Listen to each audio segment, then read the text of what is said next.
station that never sleeps. In the city that never sleeps. Capitalk 100.4 FM. All day, every day. Capitalk 100.4 FM. Harari's Heartbeat. Hashtag 9 and Fly. Zimbabwe, as I mentioned earlier on, that in the building, alive in the living colors. Yeah, man. Chief voice catalyst in me depon. Well, I have none other than Jackie. I was in the building live in the living colors. As I mentioned earlier on, the man of the moment is in the building fresh and sparkling clean. But in the moment in time, I'm going to fling in a rhythm. And then we get to feel the man of the moment. But before I get to do that, 071910404 is the one number. Your name and your location, please.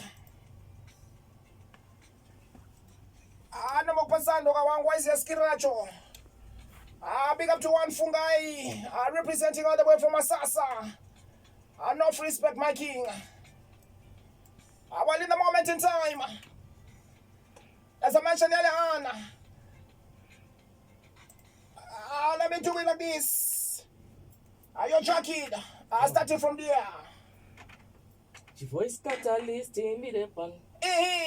Nekuti ndoda kuchimhanyani marathoni ndovaraidza ndichimedza unge pythoni vanoda zvehondo ana Tyson pano masports anopera saFerguson asi vanosimbisa uyaitoni pano ngoma dziri kubuda semadhimoni kutsemura zvekuti panobuda mhoni ndoziva one day nchaita Ringington nekuti ndoda kumbodedzwa unzi championi kana kunzi mudhara unge kepotoni this time ndakaloda zvimakatoni saka gore rino machena kunge kotoni apa ndauya nemedha kwete madhisoni ndopindaka tichiva Dedan naDyson handichade level rekurira mumafoni takuda level riya rinochengeta madhoni but pakuda Mwari nyasha nengoni pese pandinonoka vazovhura magoni vaindichera semugodhi mese weudhani kana zvikadaro ndobva ndati job done handina nguva yekutambisa ndiri parani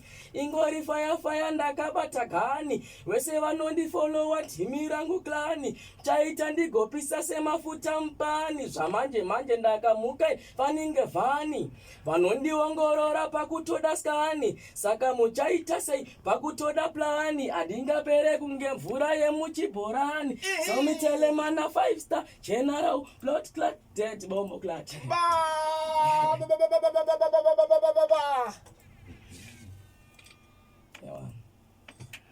Yeah, man.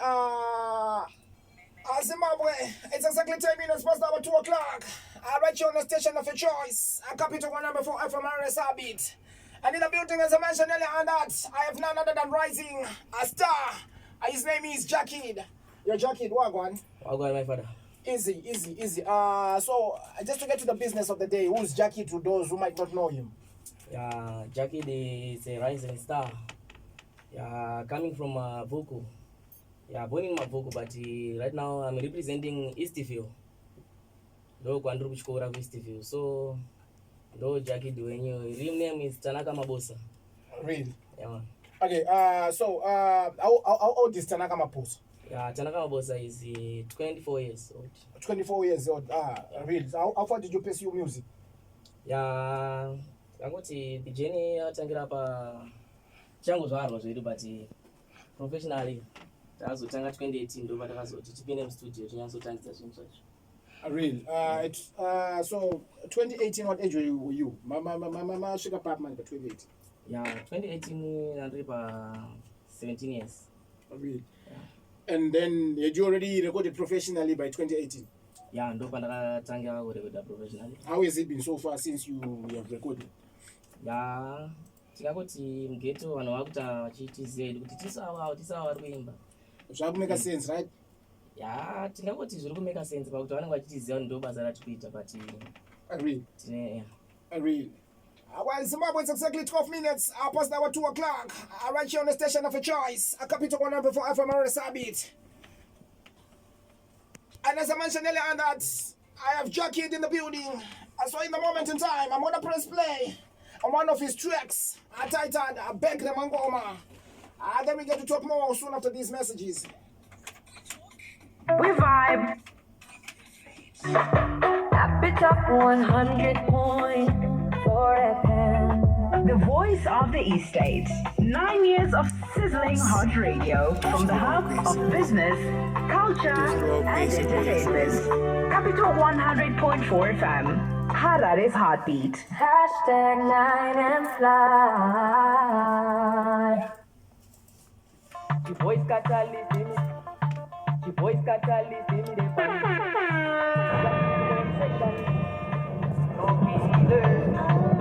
Nekutindoda kuchimhanya maratoni ndovaraidza ndichimedza unge paitoni vanoda zvehondo ana taisoni kuno masports anopera sapegasoni asi vanosimbisa uyaitoni kuno ngoma dziri kubuda semadhimoni kutsemura zvekuti panobuda mhoni ndoziva one day chaita ringingtoni nekuti ndoda kumbodedzwa unge championi kana kunzi mudhara unge kepotoni this time ndakaloda zvimakatoni saka gore rino machena kunge kotoni apa ndauya nemedha kwete madhisoni ndopinda kandichivadhedhana taisoni handichade levho rekurira mumafoni ndakuda levho riya rinochengeta madhoni bhati pakuda mwari nyasha nengoni pese pandinonoka vazovhura magoni vaindichera semugoti mese weudhani kana zvikadaro ndobva ndati jobdani handina nguva yekutambisa ndiri parani ingoipayapaya ndakabata gani vese vanondifolowa Matrix ana Tideo upenyu wakachena. manje ndakamuka vanondiongorora pakutadakani saka muchaita sei pakutoda plani handingapera nemvura yemuzibhorani nekuti ndauya ndakaloda inzi bhegi rengoma kupinda ndichivabharira ini paningaboma ndoda muterere umumhu musagerere malainzi ndakaloda mvura bhegi rizere amuchazondiga unge ngoma yeroma muchabvuma ndiri kingi ndatopiwa korona ndoda muterere umumhu musagerere chibasa ndiri kupusha vapusha majenjere wasina machakapenga chavadhaka kachaso misomake ndovacheka unge hakso nemwoyo yakaoma seridhimu rehako nekuti ndoda kuchimhanya maratoni ndovaraidza ndichimedza unge paisoni vanoda zvehondo ana taisoni kuno masports anopera sapegasoni asi vanosimbisa. Hey Harare.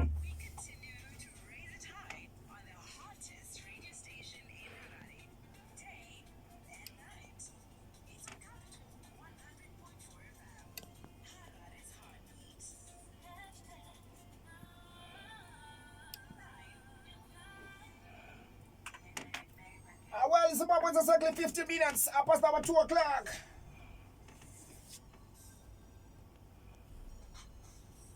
And I played you Begre Mangoma from another Jackie. Well, so Jackie, let's talk about Begre Mangoma. Yes, ma'am. What message are you trying to send to your fans? Yeah, but Begre Mangoma, he had got to say Hangari, this is a good reason. So, Tico, I doubt in a bakery mangoma. Yeah, talking that you are Farisa fanning a bomber. A real. So, you prove that you stand for Zim Danso. Yeah. Why did you choose Zim Danso, the Zim Danso path? Yeah, Zim Danso path, I found out to represent a ghetto youth. Saka ndo zvandodira hangu zindanzo kunyanya pakuti zvatinoona mugeto ndo zvinhu zvatinotirai kuchema nazvo kuti vanhu vanzwe. Yeah. Really?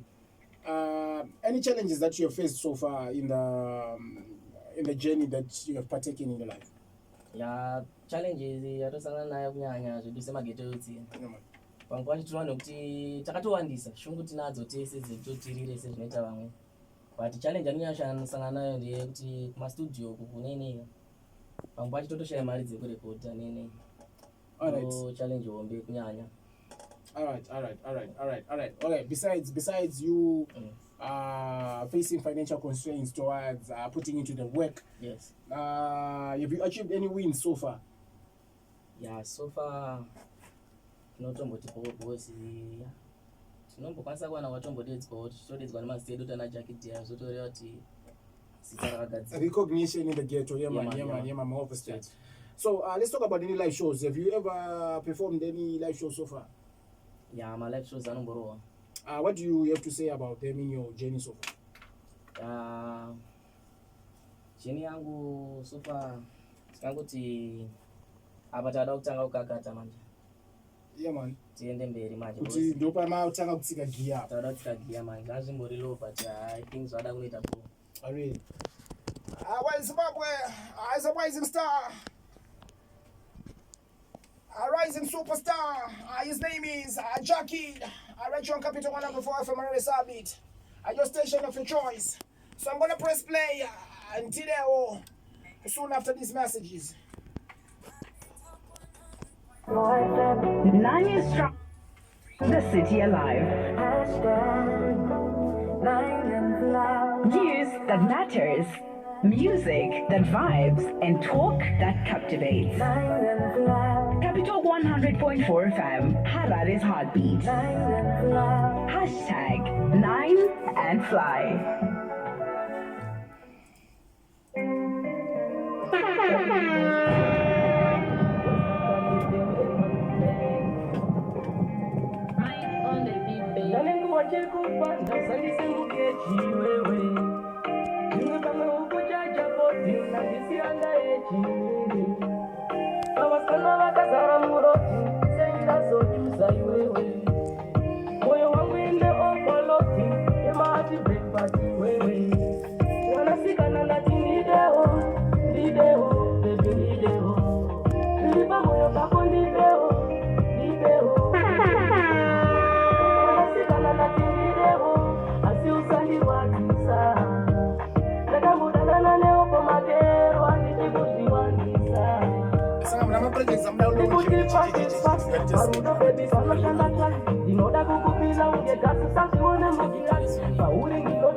Voices united.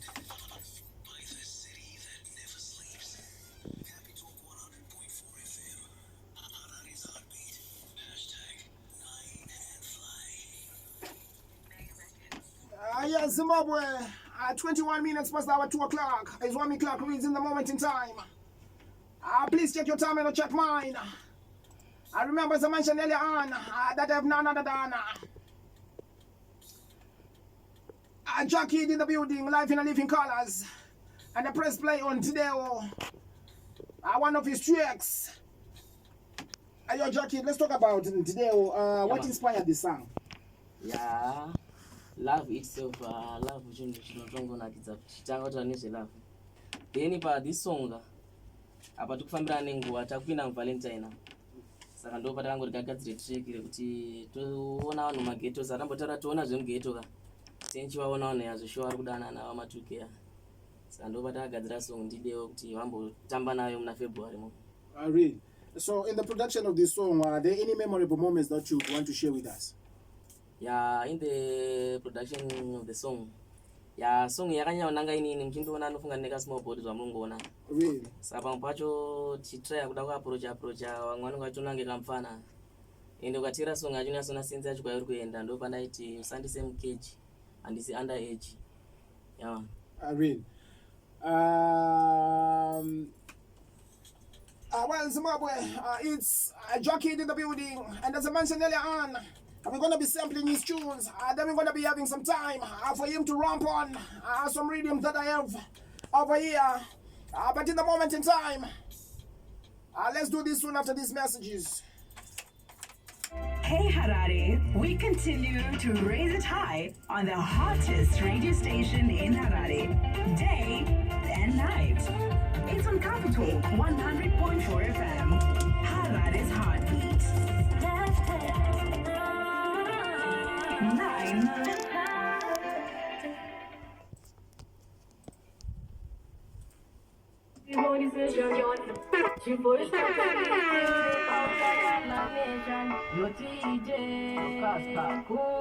Ndinombozifunza panyika ndikuraramira chii nekutadza kwandoita kudenga ini ndichazonzi chii zuva nezuva ripere mfunge ndirikubva kuja muchivi kutadza kwandoita kwaita ndigonyora somu nekuti ini ndoda kurarama upenyu hwakachena unofadza Mwari ndarambano handidi kutamugena kana kuraramira mbiri kurarama upenyu hwakachena unofadza Mwari ndarambano handidi kutamugena kana kuraramira mbiri kugara ndichingoshora vamwe no nakuda kumbogarawo nevamwepo kugara ndichingonyeya vamwe no kana kunyima vanonditi ndipo kuba kwandoita nyangwe vangu wepamwoyo wandinochita maiwe handichade kuzviita munzira yekudenga handichade kurasika.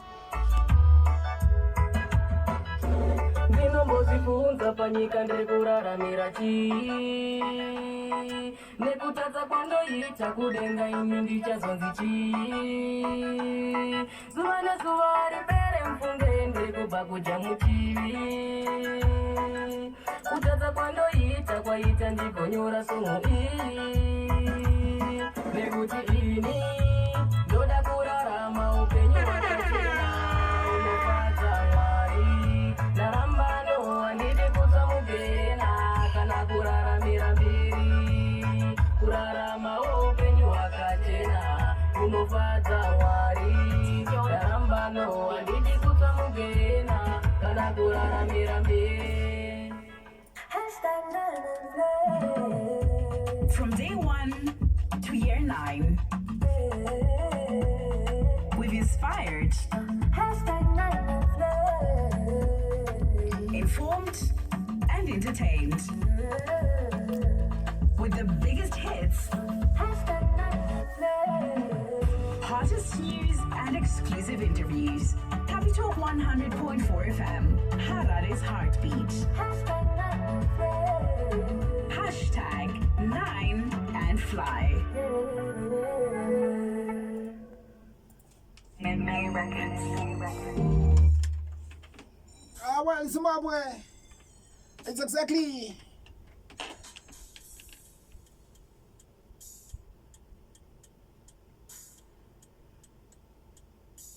28 minutes to the hour of 27 minutes past the hour 2 o'clock. I'm on Capital 104 FM, another Sabit. My name is Raskatin, the son of Zion. Linking up live in the living colors. Reaching out to you and you who's connected in the moment in time. Well, as I mentioned earlier, I have Jackie in the building. I press play on one of his projects which is called Upenyo Wakachena. Jackie, let's talk about Upenyo Wakachena. Yeah, man. Can you take us through the recording process of this song? Yeah. Recording process yangairipo. Continue. Kanya recording this song la. Munhu angoona kuti zvimwe zvese tingaite zvedu but kumusoro kuna Mwari. To pakata kuti ndimonyora song inenge yekuti plus kuti ndinzwisiswe kuti ne vamwe vechikuru vanongojaira kuti zimdanzo inongoimbwana apana nyimba zina musoro nene. Takabatawo nyaya yekuti ndinokona kubatawo ani nani unowese. Really? So were there any challenges during the recording process of this song? Personal challenge. All right. Well, Zimbabwe, it's Jackie in the building. I'm gonna press play on Simba Mkaka. I write you on Capital 104 FM RSI beat. As soon after these messages. We vibe, we elevate. Capital 100.4 FM. The voice of the estate. 9 years of sizzling hot radio from the hub of business, culture, and entertainment. Capital 100.4 FM. Harari's heartbeat. Check in the police station. Your voice catalyst. Your TJ. Your bozo. Loga efari. Kupa Januari gore richitanga vibora imbofunga jakiti ari kutamba ndakabvanda simbisa tire ndichikanda zvakaitwa paripere imi haasi masanga simamuka karikaramba richibuda rimwe parinotanga rimwe gore kuimba rini andingamire unechipo mapanzi angu achisimbisa kwese kwese vazara zvinoka vazowandisa simamuka karikaramba richibuda rimwe parinotanga rimwe gore gore rinotera ndinoita mega mira muone mumero wese ndichimuteka ese mapanza kinga pambe ndiri ndega ndichanamata musiki Mwari vanotiwanda kusimbisa kwenyu kwazoita ndishaure paruzhinjiri vanhu vese kanditaure mapanzi ine musambo ndigaire varamasimba kuti jake tavapere simamuka karikaramba richibuda rimwe parinotanga rimwe gore vanondisimbisa vanoita ndishaure kuimba iri andingamire unechipo mapanzi angu achisimbisa kwese kwese vazara zvinoka vazowandisa simamuka karikaramba richibuda rimwe parinotanga rimwe gore chiridza ngoma ndivaimbire chaiso mapanzi angu andibarire chaiso kurova patanirato nengoma kwatabva kure chinangwa kwenda mberi inga ndingadzoka shure kupinda mumaneti sebhora saka hure ehe kupinda kwangu kweta vamwe kavapere simamuka karicharamba richibuda rimwe parinotanga rimwe gore vanondisimbisa vanoita ndishaure kuimba ini andingamire unechipo mapanzi angu achisimbisa kwese kwese vazara zvinoka vazowandisa simamuka karicharamba richibuda rimwe parinotanga rimwe gore gore rinotera ndinoita mega mira muone mumero wese ndichimuteka ese mapanza kinga pambendirineka ndichanamata musiki Mwari vanotiwanda kusimbisa kwenyu kwazoita ndishaure paruzhinjire vanhu vese kanditaure mapanzi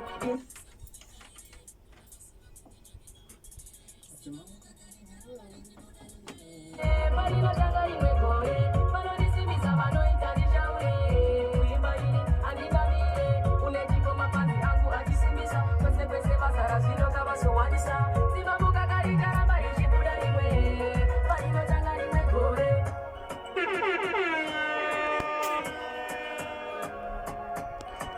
Tijondo beat. 9 years of the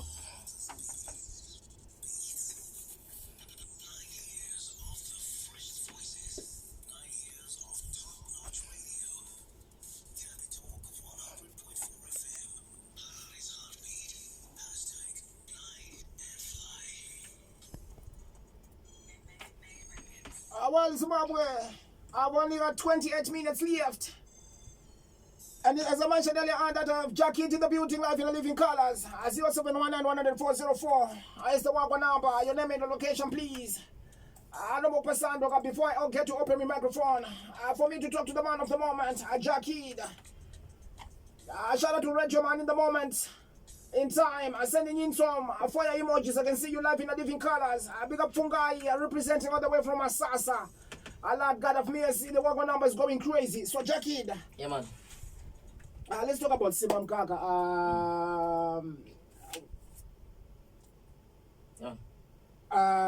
What message were you trying to send to your fans? Pasimam Kaka manje.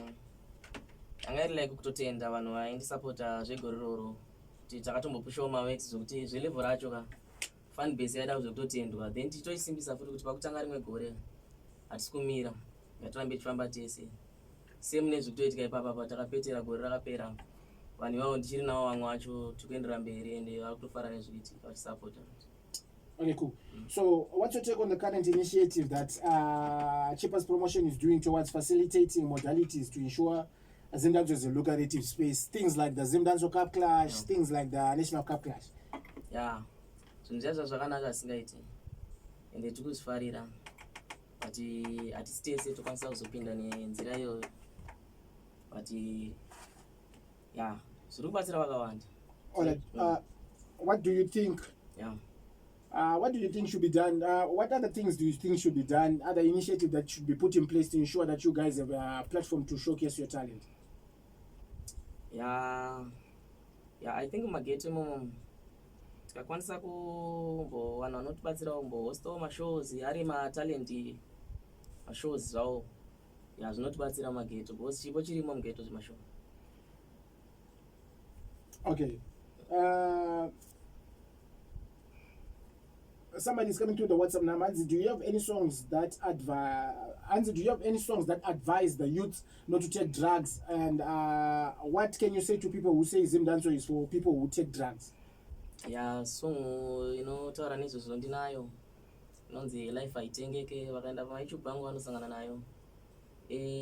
Tikuti Zimdanso aya haisi madrugs though mayouth ese atongo mageto youth atoko generation yavo yematukika yakutongoonekwa iri yeZimdanso. Saka pane vamwe vari kuzopendawo but hatingatore munhu wese tomude madrugs totose inoto drugs mashow. All right, cool. Well, Zimbabwe, that's Jackie for you. So in the moment in time, I'm gonna fling in some rhythms. Then Jackie does what he knows best. 0719-10404 is the wagon number. Your name and the location, please. Anobo pasando kawangu waizia.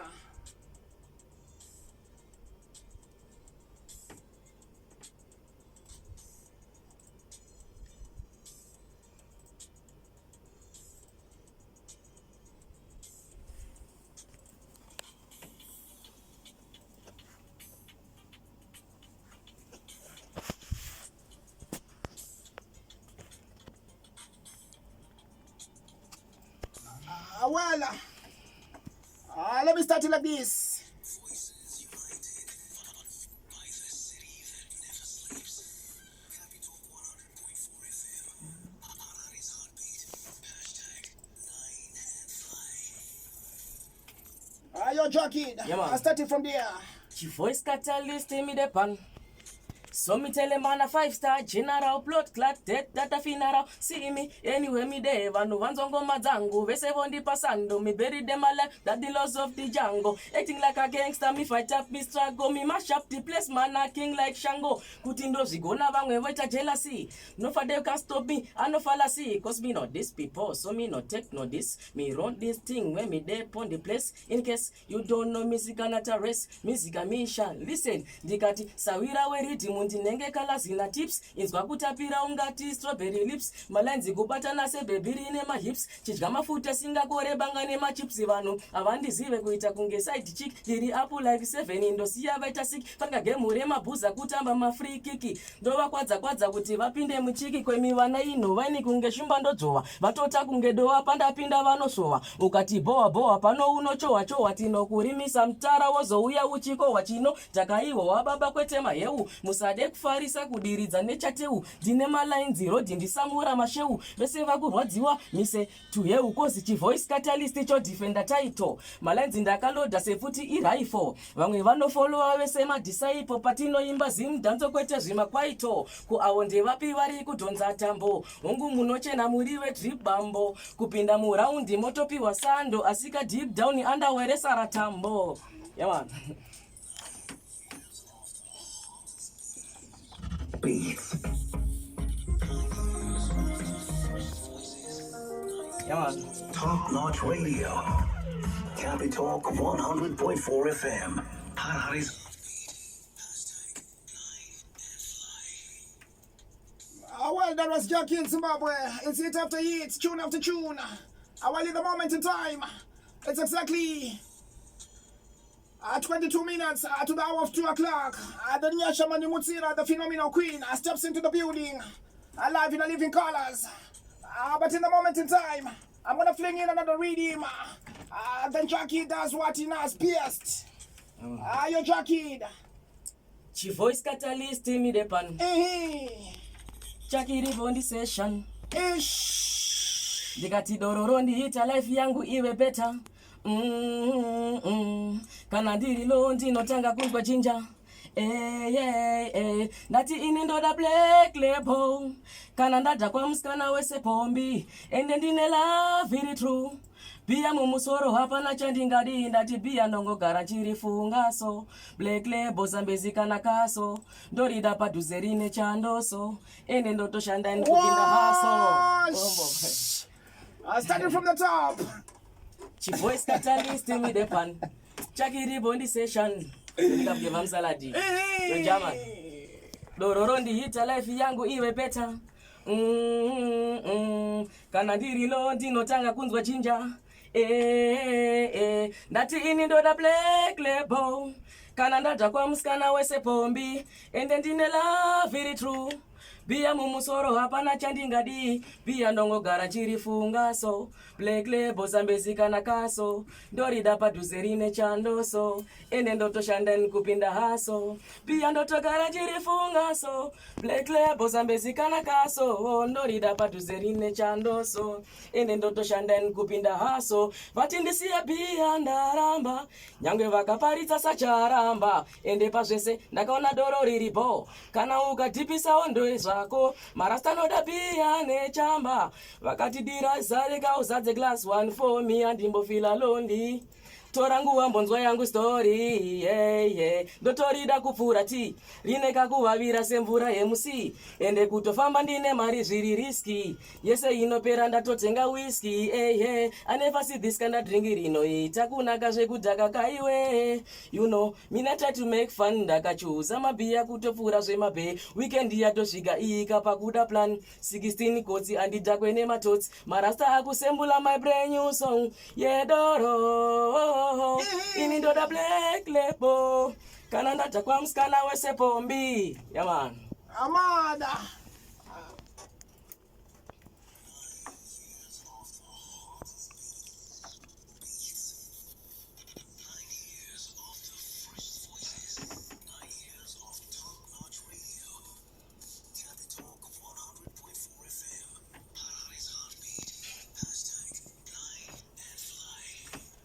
Well, that was Jackie. Alright, your capital number for Alpha Man on the side beat. Well, so before I get to fling in the last reading, for Jackie to mash it up, I remember said this is a family arranged radio station. So anything that we do, we don't have to incite violence or say anything explicit. So we say no to violence. I don't, say what I mean. But in the moment in time, Jackie starting from the top. Yeah, man. Yeah, man. This one's for the ladies. There's your party. Kune matambiro epanhamo ipapo hatina chemo isinekuti tenge tiri pakuchema kozoita epapati panodawo kazvineka that nekuti vanhu vanenge vari smati kasi wewe unotamba unge bhevhu pati yatapira kuita nge nzimbe muchiredzi kasi une zvinhu mudiresi matambiro ako aita ndikumbire adhiresi ndamboda kubuda ndopandadzokera zvekudongorera ndoita shohwera aha vamwe vese vakutamba zvembombera asi wangosvika uchipedzera nekuti matambiro paita pressure pano matambiro akuvhuna chiuno matambiro paita pressure pano matambiro chinzwa zvawakatakura mwana iwe hardcore kwete komeshari wabva wasadza rodhi yesonge motikari haini wandipenyera sejewelary handisi chirema uri kurema si wakaura mari kasi unozora kemikari wandirakidza musiyano wako nehari zviri kusheka zvedzungu ngati zvine pari zvamanje manje wandanakirwa newe inzwa shamwari uri mabhanangana nemheni ndatadza kutaura pakaipa mheni runako rwako rwazoita ndigobata peni ndokupa zita rechirasta wonzi Mary Jane uri mabhanangana nemheni ndatadza kutaura pakaipa mheni runako rwako rwazoita ndigobata peni listening yesikani murora chichi kufamba chichibhamba sebhora pandakuona moyo wangu wazorora ndichifunga zuva randichazorora ndiri kutsvaga madhora zvairi tsvarakadenga ndanakirwa nemafuta aunozora kana uri mukakaiwa wakakora kuno geto yutira kutoona hora bhati kungoona kwemesoziso ari mbotora vese vazongoti hora hiti ende makanakanai hora hiti ende zitama kutongodzinakai hanzi makanaka kupfuura nadhiyanakai he amai mune yavanhu chivoice catalyst his name is Jackie in the building, live in the living colors. My name is Waskatino, the son of Zion, and it's exactly 17 minutes to the hour of 2 o'clock. Anyasha Mandi Butsina steps into the building from 3 up until 6 o'clock. And I think on Monas Patonas. But in the moment in time, 0719-104-04 is the WAPA number. Your name and the location, please. Awambo Basando Kawangu. No Boximbisa Wangu is a Kwawuni Koko. No matter which part of the land that you are.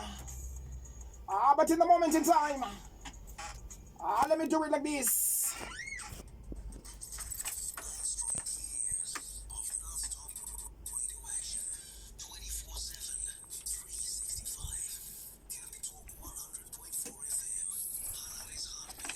Hashtag 9 and fly.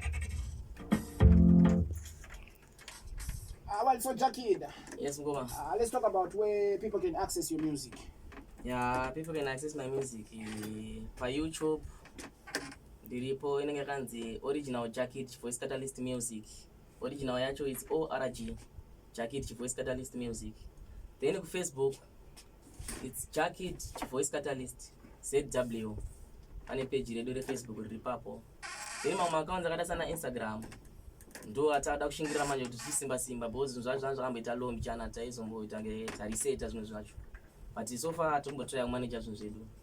Saka vakatibata then kuri ku WhatsApp tobatika futi vanofana kutaura nesu. Vanombata manamba dzinoti 071 585 6324 rodzokorodza 071 585 6324. Dzokorodza futi namba. Namba dzangu dziri kuti 071 585 6324. All right. Cool. One of your wise ways to prospective artists in the dancehall fraternity. Yeah. Chandongoda hangu ndechekuti kusindanze kwedu uku. Tikangoramba takashinga pasina kurwadzirana kana kuti sei. Tichibatana semagedheuzi chinhu chinoenda kure. Ende ngatishinge by all means kuti tisawanze zvinhu zvingatirereke kune vari kumusoro. Ndokuti tinzwiko. Real. Nice. Okay, cool.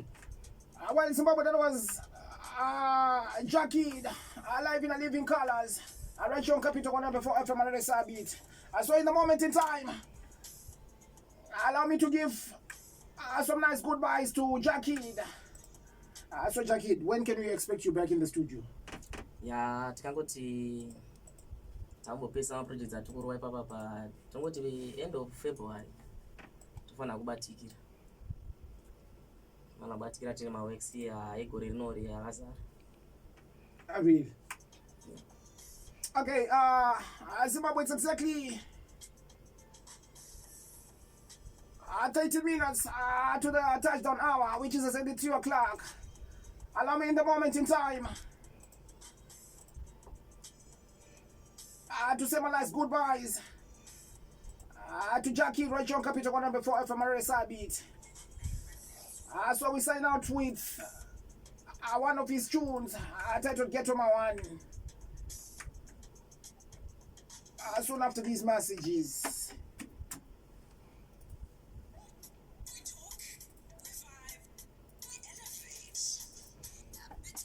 100.4 FM. The voice of the estate. 9 years of sizzling hot radio from the hub of business, culture, and entertainment. Capital 100.4 FM. Highlight is heartbeat. Hashtag 9 and fly. Check in the conversation. It's a different meditation. When you trip in I'm a pictures. Get my one boys, get my one boys. Get my one boys, get my one boys. Stava shore kana kuna watipe ma. Pange pacha pane zinge zitore ma. Tateri kopisa kweza pana plan. Get my one boys.